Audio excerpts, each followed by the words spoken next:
Hello students, welcome to this channel Science Biology. Till the end of this video session, within just 10 minutes, we will learn the detail of the human reproductive system, the male reproductive system. So let's start this video session. So first, we will discuss what are there in the male reproductive system.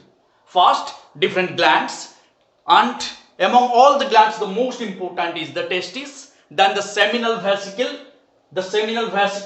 prostrate and bulbourethral gland or the Cowper's gland. Next, what are the ducts associated with the male reproductive system? What are the ducts? Starting from the seminiferous tubule, the vas efferentia, then epididymis and vas deferens, then the ejaculatory duct and the urethra. So these are the different ducts associated with the male reproductive system, starting from the testis to the penis. So it will start from the testis, it will take the sperm from the seminiferous tubule through the vas efferentia to the epididymis. Epididymis is a long tubular, many capillarized, very numerously capillarized structure.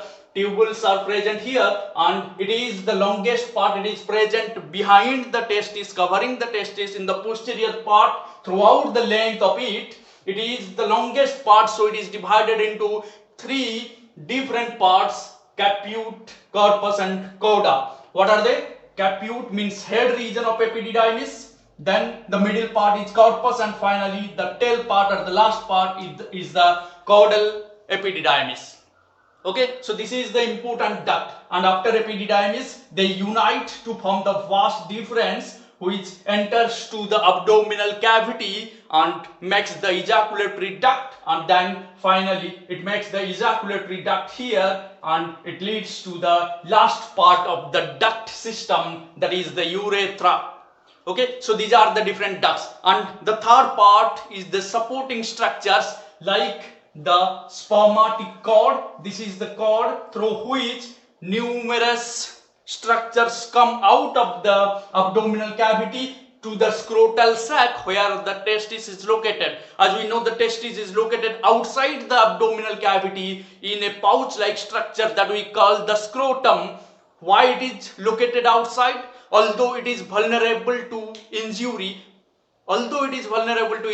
then also it is present outside the abdominal cavity to maintain a temperature 2 to 3 degrees less than that of the body temperature in order to produce the sperm, because in body temperature it is difficult for the production of sperm. So to maintain the temperature lower, it is located outside in the scrotum. So the supporting structures are the scrotum, the spermatic cord through which the testicular artery, testicular vein, here you can see, this is the testicular vein, this is the testicular artery, and the vas deferens, the pipe comes out from the abdominal cavity to the scrotal sac where the testis is located.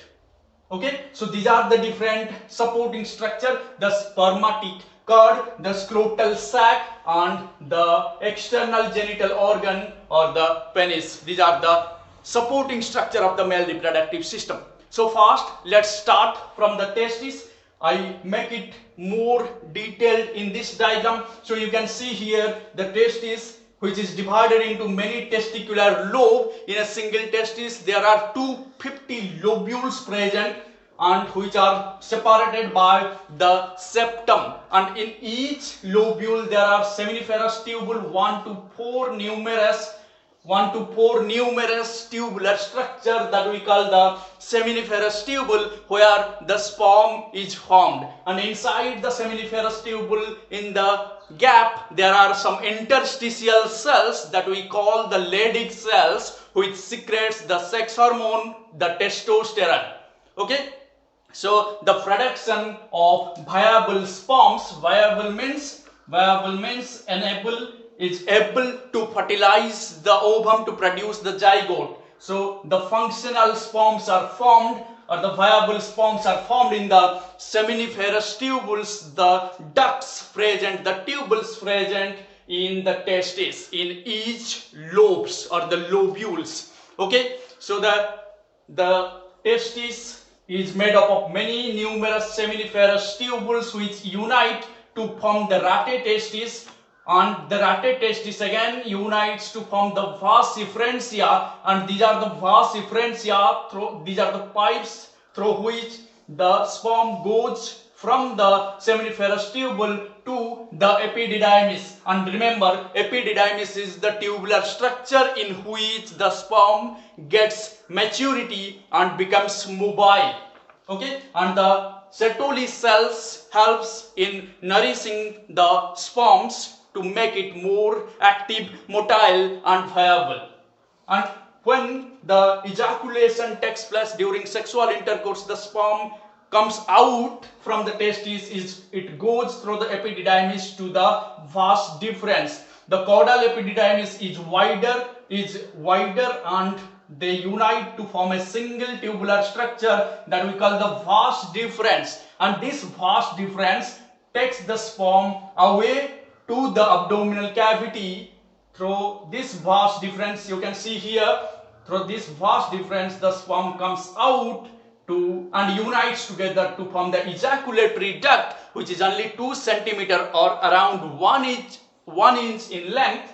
Here the secretion of all the important glands, the seminal vesicle, the prostrate and the bulbourethral gland or Cowper's gland, comes and joins the sperm, making the seminal fluid.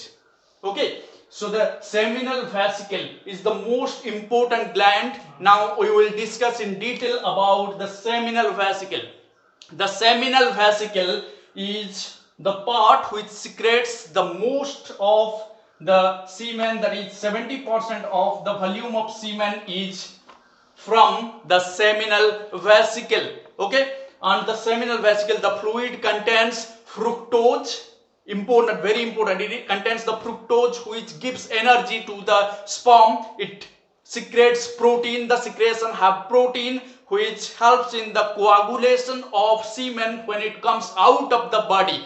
Protein helps in coagulation of semen when it comes out of the body, and prostaglandin helps in to provide motility and viability to the sperm. So these are the important secretion from the seminal vesicle: the protein, the fructose and the prostaglandin. Next is the prostrate gland. The prostrate gland, the secretion of prostrate gland gives 20% to the volume of semen. It has 20% contribution. Remember, prostrate gland is single in number, but seminal vesicle, bulbourethral gland and testis are present in pairs. Clear? So prostrate gland is single, not two in number. All the other important glands like seminal vesicle, bulbourethral gland and the testis are in pair. So the prostrate gland, which enhance the mobility of the sperm, is slightly acidic. Its pH is 6.5. Next, the next gland is the bulbourethral gland or the Cowper's gland. It secretes the alkaline fluid during sexual excitement. This Cowper's gland produce or secrete a alkaline fluid. Why alkaline? Because it neutralizes, it helps in neutralizing the acidity of the urine in the urethra. Because in case of human male, the urethra is a single pipe that excrete the urine, and the sperm also comes out of our body through this urethra. So to neutralize the acidity of urine and to neutralize the acidity in the vaginal canal of female, this bulbourethral gland or Cowper's gland secrete an alkaline fluid which makes neutralize the acidity of the urine and the vaginal canal. So it has important role during sexual intercourse. It will also provide, it also makes the glans penis lubricate. It helps in lubrication also, so that it has important role during copulation. Okay, so the last part we will discuss about the penis, which is made up of erectile spongy tissues. The erectile spongy tissue, and these structures are the structure of the penis is made such that the blood circulation increases during sexual intercourse to this vascular erectile spongy tissue present in the penis, which helps during sexual intercourse, and through this urethra which is present inside the penis, the sperm comes out from the testicular system or the male reproductive system. So this is all about the male reproductive system, in which different glands like the testes, seminal vesicle, prostrate and bulbourethral glands are there. Different supporting structures that like the penis, the spermatic cord and the scrotum, the pouch in which the testis is located, and different glands are there, and along with this the tubular system starting from seminiferous tubules, vas efferentia, epididymis, vas deferens, and then the ejaculatory duct and urethra. All these together makes the male reproductive system, and it is very important in the aspect of reproduction in animals. Thank you very much. If you like this video, hit the like button and comment if you have any doubts. Please subscribe to this channel Sperms Biology and hit the bell icon so that you will get all my videos when it is published or uploaded. Thank you very much.